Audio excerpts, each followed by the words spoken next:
Regarding 44 ADA, तो 44 ADA में जैसे हमने 44 एडी देखा, एडी वाज रिगार्डिंग बिजनेस, ये एडीए उन्होंने इंट्रोड्यूस किया था for professionals. Now who are covered in this? Obviously, when it is professionals, individual is going to be there. Additionally, partnership firm they have covered other than limited liability partnership.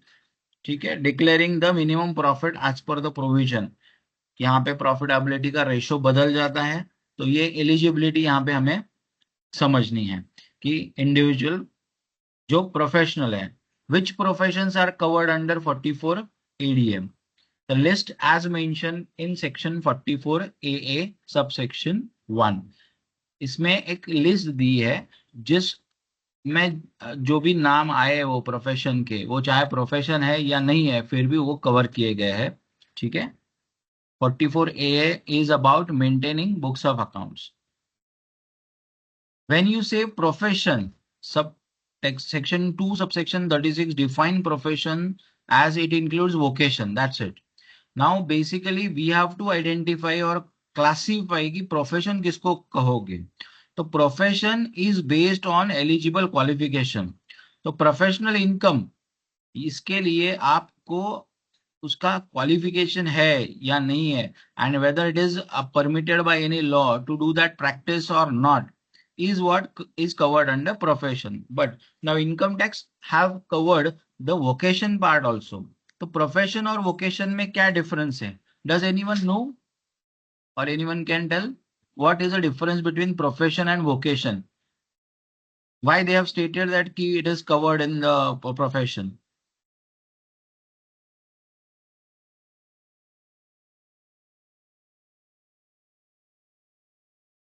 Yes,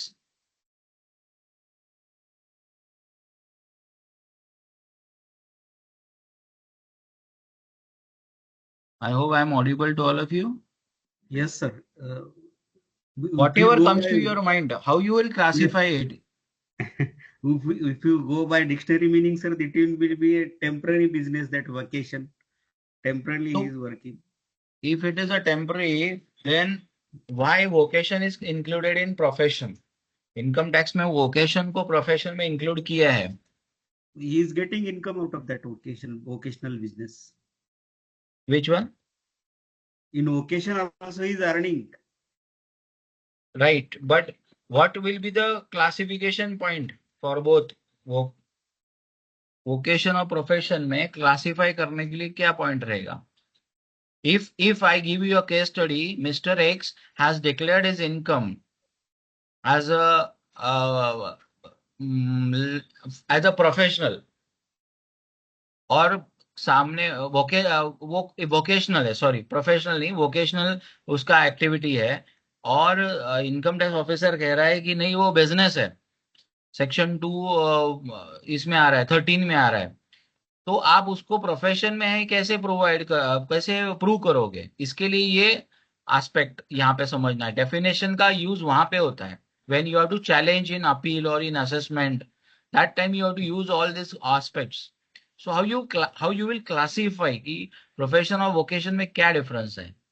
A doctor is once is a doctor is here. He is earning out correct. of his profession, and at the correct. same time he is doing some other business. That we can call is a vacation. And out of no, that also he is earning, but his basic business is doctor. No, no, absolutely not. Okay. वो business में ही जाएगा. अगर कोई doctor है, उसका professional practice है, उसके अलावा वो लैंड डीलिंग कर रहा है, तो land dealing will be classified under 44 AD. It is a business, is a adventure under section 2 subsection 13. Vocation क्या है? क्योंकि वोकेशन कहीं डिफाइन ही नहीं किया है, इसलिए मैंने एक लाइन में उसका मीनिंग लिखा है. Personal तो skills. मुझे बताइए कि सपोज सचिन तेंदुलकर क्रिकेट खेल रहा है, तो वो क्या हो गया उसका? वोकेशन क्या, प्रोफेशन क्या, business? Profession. Sachin Tendulkar earns 1 lakh rupees as a man of the match, तो वो उसका प्रोफेशनल इनकम है, वोकेशनल इनकम है क्या, बिजनेस इनकम है?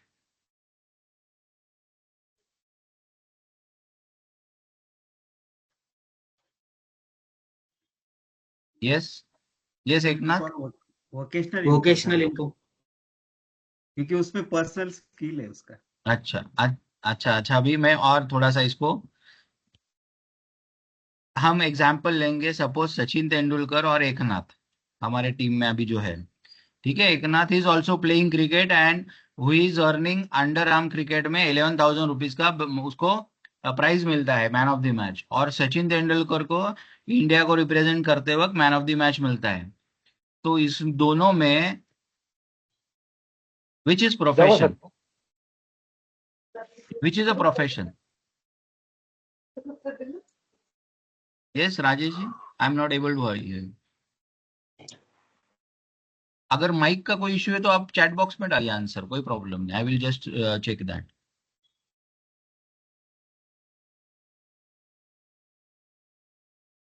आई hope the question is clear. Yes sir. Sachin Tendulkar cricket ये प्रोफेशनली खेलता है क्या बिजनेस के लिए खेलता है क्या वोकेशन के लिए खेलता है? प्रोफेशनली खेल रहा है सर, वो खेलता था। प्रोफेशनली खेल रहा है, ठीक है। अगर किसी डॉक्टर को कोई बुक लिखने का अवार्ड मिला गवर्नमेंट से, तो वो प्रोफेशन है क्या, वो वोकेशन है क्या, वो बिजनेस है? वोकेशनल है सर वो। Occasion. सॉरी, वोकेशन है सर वो। Occasional. वोकेशन है। Occasionally he will write book. No, normally he will not write books. He is a doctor. हम्म, तो इसमें थोड़ा सा भी थिन लाइन डिफरेंस है, और जिसमें आपकी सबकी विकेट गिर रही है। गिर रही है। हाँ। अभी मैं बताता हूँ। अगर मैं कहूँ कि आ, किसी कारपेंटर ने आपके घर का खूबसूरत फर्नीचर बनाया है, तो वो क्या प्रोफेशन है क्या वोकेशन है क्या बिजनेस है?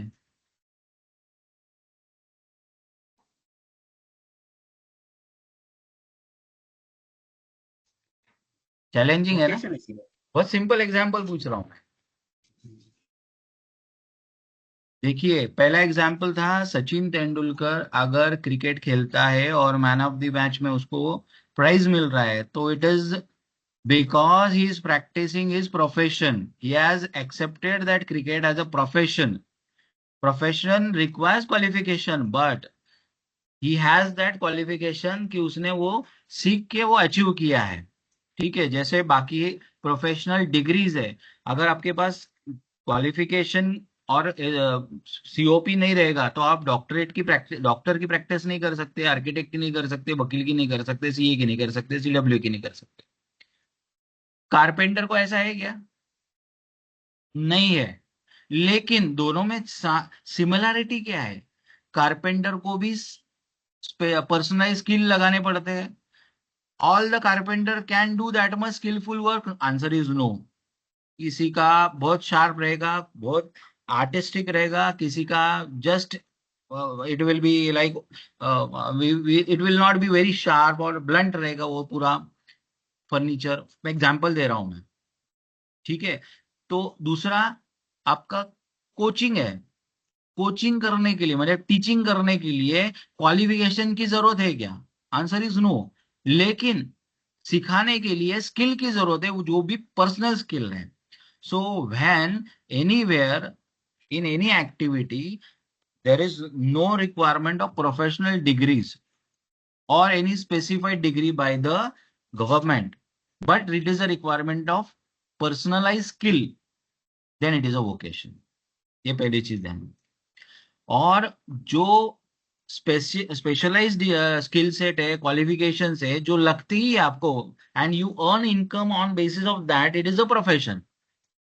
But for simplicity income tax में सेक्शन 236 में दोनों इंक्लूड कर दिए कि प्रोफेशन इंक्लूड्स वोकेशन, तो उसका स्कोप बढ़ा दिया, उसका स्कोप बढ़ा दिया। लेकिन दूसरी तरफ से सोचोगे तो डिडक्शन का जो बेनिफिट है वो लिमिटेड कर दिया। तो पर्सनल स्किल वाले जो रहेंगे उनको जो बेनिफिट बिजनेस के सेक्शन में मिलेगा 44 AD में मिला होता, उनको नहीं मिलेगा अगर वो 44 AD में एडीए में जाते हैं एज अ प्रोफेशनल इनकम। समझ में आ रहा है डिफरेंस, डिस्टिंग्विशिंग पॉइंट? तो income classification also matters much for claiming the deduction. So nutshell में point number 1, a person earning income because of practicing his skills and professional qualification is a professional income. Second, person who earns on basis of personalized skill is a vocation. और ये दोनों छोड़ के any sort of venture, adventure in form of trade, commerce, manufacture is a business. That is how it is to be classified. ये classify करने की जरूरत कब पड़ती है? जब हम कहते हैं कि हमने क्लेम किया है इनकम टैक्स रिटर्न में, और इनकम टैक्स ऑफिस हमने क्लेम किया है कि ये प्रोफेशनल इनकम है, और इनकम टैक्स ऑफिसर कह रहा है कि नहीं ये बिजनेस इनकम है, तो उसके डिडक्शन बदल जाते हैं. ठीक है, डिडक्शन जो प्रोफेशन में मिल रहे हैं वो बिजनेस में मिलते ही है, ऐसा नहीं है. So that are distinguishing, and your net income changes. Now in concern to 44AD and ADA, nature of business, ये सिर्फ क्लासीफाई करने के लिए यूजफुल है. बाकी तो प्रॉफिट रेशियो फिक्स कर दिया है because it is a deeming provision. So वहां पे तो आप कुछ नहीं कर पाओगे. But when you are classifying the income basis, nature of income, nature of product is very important to understand how to apply the respective section. ठीक है? Is the point clear about vocation, profession? Hello sir. Yes, sir. Hello sir. Yes, yes. चेतन बोलिए. Yes, sir. Sir, you give Sachin Tendulkar's example that he is been classifying as a profession, right, na, sir? Yeah. हाँ, right. But sir, in vocation you said that personal skills are includes. So Right. Sachin Tendulkar is having personal skills. So why But he those personal did skills, I agreed. Those personal skills are accepted and recognized by government bodies. Try to understand. BCCI ने उसको accept कर दिया है. Yes, sir. तो जैसे artist और actors का भी है, मैं एक्टर्स का भी एक एग्जांपल देता हूँ. अगर आप लोगों में से कोई एक्टिंग कर रहा है रामलीला में और उसको बख्शीश मिल रहा है, तो क्या वो प्रोफेशन होगा क्या? Answer is no. क्योंकि आप प्रोफेशनली एक्टिंग नहीं करते हो. तो आप प्रोफेशनली एक्टिंग करोगे मतलब क्या करोगे? तो आपको कोई इंस्टीट्यूट का सर्टिफिकेट रहेगा कि you have done the course in that institute, and then it is you are declared as an actor and you are doing or you are earning income on basis of practicing that profession. That is the logic of it. Is the point clear? Yes, sir. Ha. Now the next issue. Yes, Rakesh. Okay, no issue, not an issue. We'll continue with 44AD. That is the first slide I have just eligible SSC eligible persons वहां पे cover किए. अभी 44ADA में profession में occasions भी include है. And profession is income earned on basis of practising the qualification, practising the skill set. Vocation is based on personal skill. जैसे carpenter है, सिंगर है, जिनको जो क्वालिफाइड उसमें नहीं है, जो कहीं से सीखे नहीं है, बट उनके पास वो स्किल्स है. टीचर्स है जो प्राइवेट क्लासेस लेते हैं, वो पर्सनल स्किल्स है. ठीक है, जैसे मैं एक सिंपल बोलता हूँ, सीए या आईसीडब्ल्यू के क्लास लेने के लिए क्वालिफिकेशन की जरूरत है क्या? Answer is no. Actually technically देखा जाए तो नो, कोई भी सिखा सकता है, लेकिन वो बात अलग है. लेकिन वोकेशन के लिए प्रैक्टिस करने के लिए आपको वो पर्टिकुलर डिग्री की जरूरत है क्या? Answer is no. ये उसका डिफरेंस है. ठीक है, यहाँ पे टर्नओवर का लिमिट जो बताया गया है वो 50 lakhs और अभी जो है वो 75 lakhs का है, विच इज बेस्ड ऑन